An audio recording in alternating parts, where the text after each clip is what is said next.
আজ হামজা চৌধুরী যা করছেন সাকিব সেটা বছরের পর বছর ধরে করেছেন। তাই হামজা বনাম সাকিব প্রশ্নে সাকিবের নামটা নিতেই হয়। সাকিবই প্রথমে সবাইকে বিশ্বাস করতে শিখিয়েছেন মাছ ভাত খেয়েও কোনো বাঙালি বিশ্বসেরা হতে পারে। সাকিব বাংলাদেশের আলো বাতাস গায়ে মেখে বড় হয়েছেন, দেশকে তুলে ধরেছেন বিশ্ব দরবারে। অন্যদিকে হামজার জন্ম ইংল্যান্ডে, তিনি সে দেশেই শৈশব কৈশোর পার করেছেন। সাকিবের জনপ্রিয়তা গ্রামের মেঠো পথ থেকে শহরের কংক্রিটের গলি পর্যন্ত সবখানেই। সাকিব কেন এবং কিভাবে হামজা চৌধুরীর থেকে এগিয়ে, সেই বিষয়গুলো জেনে নেওয়া যাক।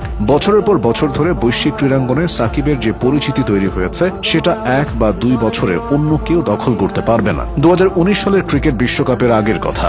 বাংলাদেশের একজন রেডিও ধারাভাষ্যকার ইংল্যান্ডের এক স্টেডিয়ামে ঢোকার চেষ্টা করছিলেন, কিন্তু দারোয়ান কিছুতেই ঢুকতে দিচ্ছিল না। জানতে চাওয়া হয় কোন দেশ থেকে এসেছেন, উত্তরে তিনি বলেন বাংলাদেশ। উত্তেজিত হয়ে সেই দারোয়ান ইংরেজিতে যা বলেন তার অর্থ দাঁড়ায়, আপনি সাকিব আল হাসানের দেশের মানুষ। শুধু ইংল্যান্ড নয়, বিশ্বের অন্যান্য প্রান্তেও বাংলাদেশের নামটা পৌঁছে দিয়েছেন একজন সাকিব।